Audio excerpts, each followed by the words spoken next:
예, 안녕하세요. 10월 25일 월요일 짱목과 말씀 수다의 시간입니다. 오늘 사경회가 시작이 되었는데 여러분 사경회를 통해서 많은 은혜를 받으시길 바라고요. 짱목과 또 말씀 수다 짧게 말씀을 전할 때에 또 한 주간 동안 함께 은혜를 나누는 그런 시간이 되었으면 좋겠습니다. 네, 오늘 하나님의 말씀은 제가 오늘 사경회가 계속 있기 때문에 긴장을 해서 그랬는데 스바냐 1장 1절부터 9절의 말씀입니다. 하나님 말씀을 보시겠습니다. 아문의 아들 유다왕 요시아의 시대에 스바냐에게 임한 여호와의 말씀이라. 스바냐는 히스기야의 현손이요 아므랴의 증손이요 그다랴의 손자요 구시의 아들이었더라. 여호와께서 이르시되 내가 땅 위에서 모든 것을 진멸하리라. 내가 사람과 짐승을 진멸하고 공중의 새와 바다의 고기와 거치게 하는 것과 악인들을 아울러 진멸할 것이라. 내가 사람을 땅 위에서 멸절하리라. 나 여호와의 말이니라.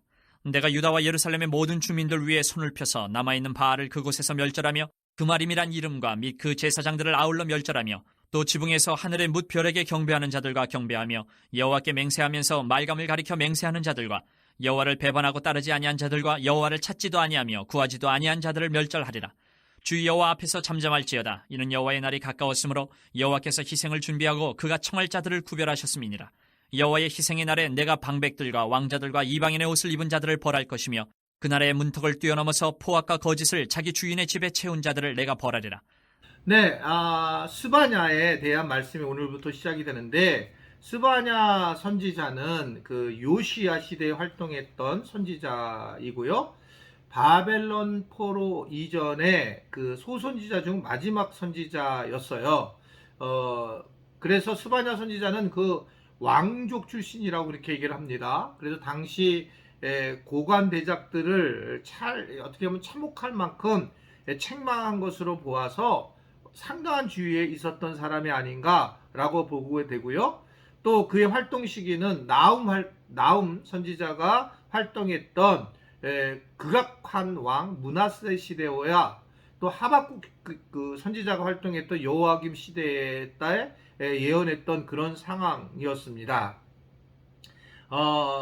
어떻든 간에 그 스마냐 선지자는 신앙 개혁을 위해서 굉장히 애썼던 그러한 선지자였고 결국 이 스바냐 선지자를 통해서 하나님은 하나님의 말씀을 일으켜 세우려고 하신 모습들을 우리는 볼 수가 있습니다. 오늘 말씀을 보게 되면 1절에도 바로 그런 말씀이 나와 있는데요. 그 스바냐의 족보가 4대까지 기록하면서 스바냐가 왕족이었다라는 것을 이제 1절을 통해서 이야기를 하고 있습니다. 사실은 왕족으로 살면 편하게 되었을 수 있음에도 불구하고 그는 선지자로 하나님의 부르심을 받고 선지자로 세워지는 그런 모습들을 우리가 볼 수가 있어요.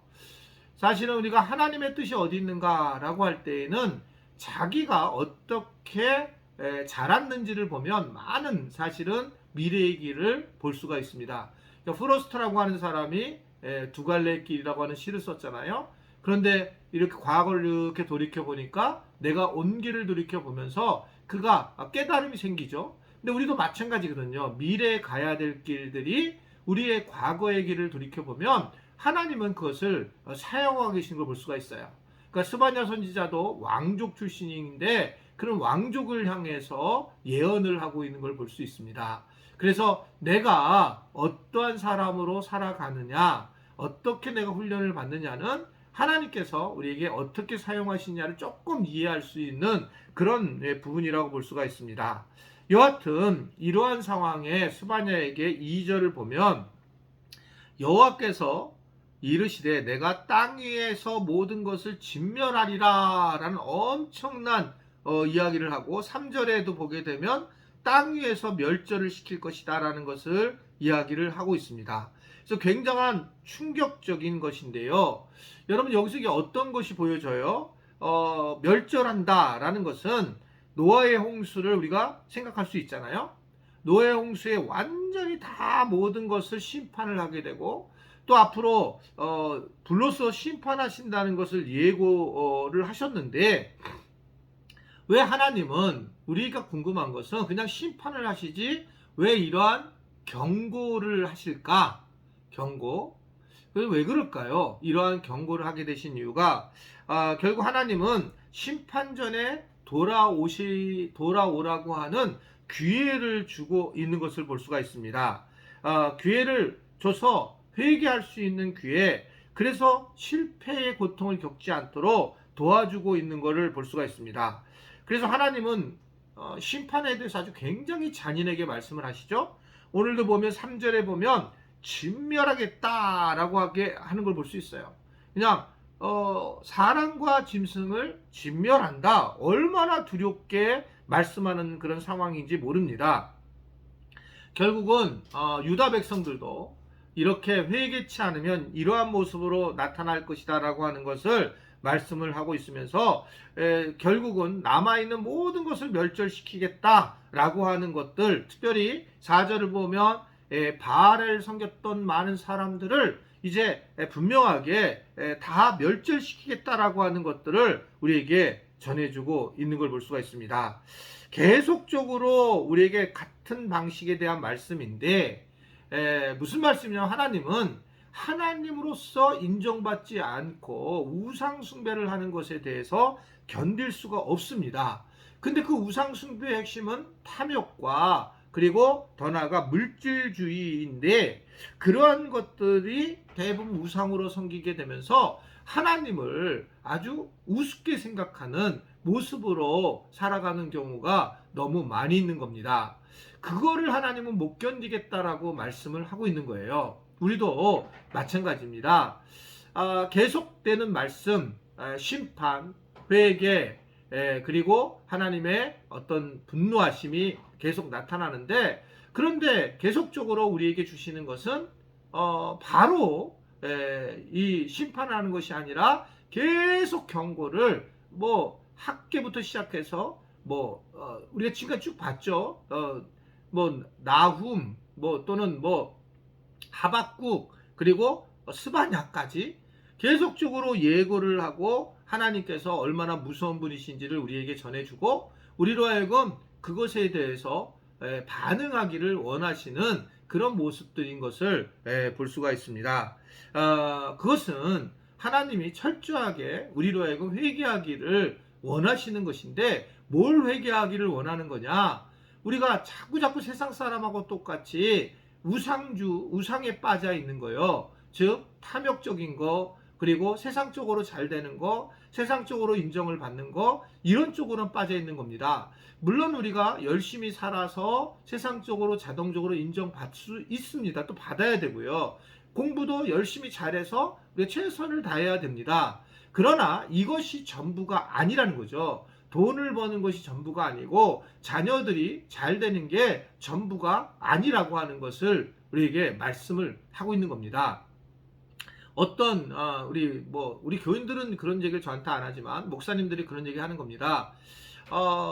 아들을 선교지로 보낸 것만으로도 저의 모습을 본다 라고 얘기를 해서 내가 감사하는 마음을 가지고 있어요.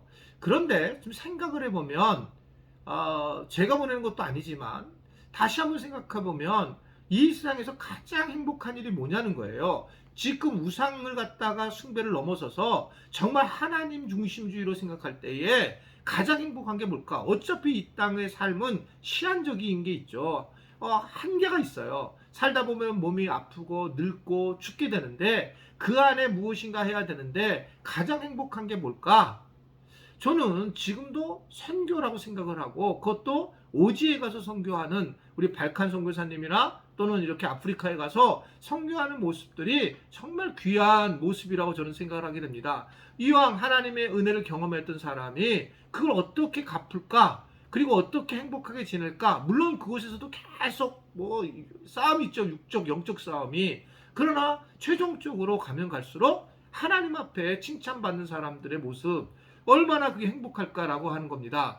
돈이 많아서 행복할까? 저는 정말 그렇게 생각하지 않아요. 필요합니다. 그런데 그것이 정말 완벽한 우리 삶에 행복을 주는가? 그렇지 않아요. 오직 하나님만이 우리에게 행복을 주고 우리에게 기쁨을 주는 겁니다. 예수님만이 우리의 전부인 것을 이러한 심판과 경고를 통해서 계속 동일하게 말씀하는 거예요. 계속. 그래서 사실은 이 예언서는 거의 같은 말씀이에요. 아니 목사님 이번에 뭐 계속 똑같다 그럴 때 어떻게 보면 똑같은 말씀입니다. 계속 회개를 하고 우상 숭배하지 말라. 그럼 내가 너 멸망시킬 거야. 돌아와. 이런 게 우리에게 지금 여전히 하고 있는 말씀입니다. 오늘 말씀을 듣고 계속적으로 우리에게 반복된 말씀 이것을 기억하면서 여러분들도 함께 다시 주님 앞에 돌아와서 주님만 보면 충분하고 복음을 하면 충분한 정말 내가 손해를 봐도 충분한 인생이 될 수 있게 되기를 주님의 이름으로 부탁을 드립니다. 기도하겠습니다. 오늘도 주관하셔서 우리에게 계속 말씀하시는 하나님, 이 말씀에 우리가 반응하게 하시고 주님, 우리가 우리의 생각과 우리의 뜻대로 하나님을 제한하지 않게 하시고 하나님 뜻 안에 우리가 들어가고 그리고 하나님 한 분이면 충분한 인생을 고백하며 우리의 삶을 내려놓을 수 있는 우리 모든 지체들이 되도록 도와주옵소서. 특별히 하나님 사경회를 통해서 큰 은혜가 임하기를 바랍니다. 모두 나와서 사경회를 통해 큰 은총을 경험하는 시간 되게 하여 주옵소서. 예수님의 이름으로 기도드리옵나이다. 아멘.